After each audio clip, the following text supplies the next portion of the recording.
favor, cierren sus ojos. Solo unos segundos. Así. Muy bien. ¿Qué perciben? Oscuridad. Difícil en este momento percibir el entorno, tocar a alguien o tocar la silla enfrente. Difícil si en este momento alguien los tocara, se sentirían alarmados, ¿no? Permanezcan unos segundos más así. Abran los ojos. La luz nos da ese momento, esa percepción de seguridad. Ahora podrían tocar la silla enfrente, ahora perciben el entorno. En lo digital, la oscuridad es desconocer, es no saber. En lo físico es esto, precisamente poder percibir. Permítanme llevarlos de la oscuridad a la luz en términos de protección digital para descubrir el lado oscuro de la confianza. Cybersecurity Ventures estima que para el 2031 pasaremos de ataques cibernéticos cada 11 segundos a cada 2 segundos. Es un dato alarmante. Por ejemplo, ayúdenme aquí.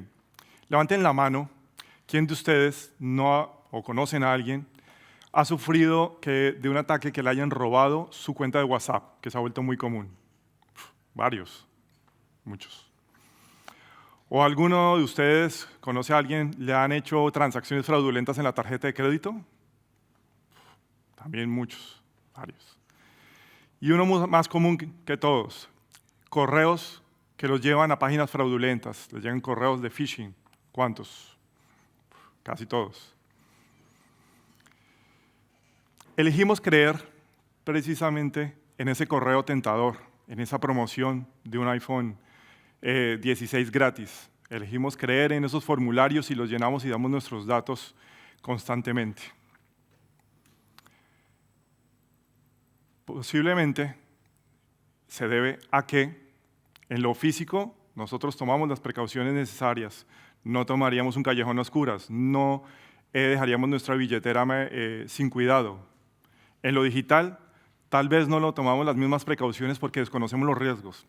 Desconocemos que nos puede impactar mucho más que un ataque físico hoy en día. Para el 2030, el 90% de la población humana mayor a 6 años estará en línea. Y habremos producido 200 zettabytes de información en nuestras tablets, en nuestros computadores, en nuestra infraestructura, en la nube. Y en contexto, un zettabyte de información equivale a una película de Netflix de 36 millones de años de duración. Todo eso que hacemos en las redes sociales, todo eso que hacemos en nuestros equipos, en nuestro trabajo, en nuestra vida personal, deja una huella digital. Y esa huella digital es precisamente la información que necesitamos proteger de los ciberdelincuentes. Los ciberdelincuentes no son, como lo conocíamos, el estereotipo tradicional, no. Hoy puede ser un joven en Estambul, en un café, un narcotraficante del cartel de Sinaloa buscando nuevas fuentes de financiamiento, o un ejército de ciberdelincuentes contratado por naciones como Corea del Norte, China, para desestabilizar el orden mundial. Y no se financian de formas tradicionales, con millones de transacciones de criptomonedas arrastrables, contratos oscuros en la dark web.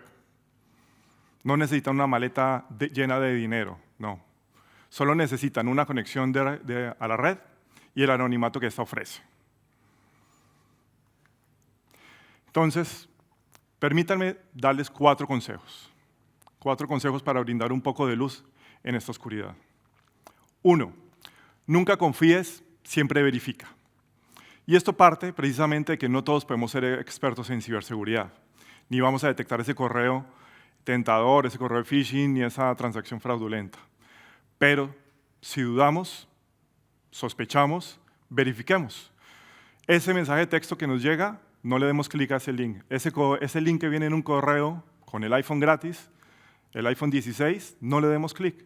Vamos directamente a la página web, a la página del banco, a la página del e-commerce de confianza. Si ese iPhone 16 sí existe, si ese viaje gratis que prometen sí existe, estará en la página. Dudemos siempre y verifiquemos. 2. Accede con más de un factor de autenticación. ¿Y qué es esto? Hoy muchas de las páginas transaccionales de los bancos, de los e-commerce, proveen métodos adicionales de autenticación. No solo es ese usuario y contraseña que tenemos, que se puede ser robado, sino habilitemos el factor biométrico o ese token que nos llega por mensaje de texto a los celulares o que se autentica. Habilitemos. Todas estas páginas ya lo tienen, pero no lo habilitamos. Si perdemos el usuario y contraseña, no van a tener ese segundo factor de autenticación. Habilitémoslo. 3. Presumamos de una brecha de seguridad. Y ustedes van a decir, Fabio, estás loco, ¿vamos a estar siempre en alerta paranoicos? No, pero tengamos ese estado de precaución de que ya puede haber una filtración en equipo de la empresa, en el equipo personal, en nuestra cuenta ya pueden haber robado. Si estamos en ese estado de precaución, vamos a estar preparados para lo que pueda pasar. Y 4, otorguemos seguridad donde estén sus datos más sensibles. Y precisamente, si ustedes van a iniciar un emprendimiento, un e-commerce, una idea que van a empezar a monetizar, ya no solo la información de ustedes la que está en juego, sino la de sus clientes. Van a empezar a recopilar información de sus clientes en formularios. Van a guardarlas en bases de datos. Van a guardarla en un drive, en un disco duro, en la nube. Piensen dónde están guardando esa información y de qué forma podrían asegurar esa información. Sacar backups para recuperarla ante un evento de seguridad o de pérdida de información. Si no saben cómo, asesórense y busquen ayuda de cómo proteger esos datos sensibles, porque esos datos sensibles, esos datos de sus clientes y datos suyos, son el alimento que utilizan los ciberdelincuentes para el siguiente ataque, para tener mayor información de sus próximas víctimas. Entonces, brindemos el lado oscuro de la confianza, es el permiso de entrada a nuestra identidad y recursos digitales. Verifiquemos, dudemos y sospechemos y brindemos un poco de luz a este mundo de oscuridad. Sean ustedes embajadores de este mundo con sus familias, sus amigos y en sus empresas, de los consejos de información de ciberseguridad y brindemos un mundo digital más seguro. Gracias.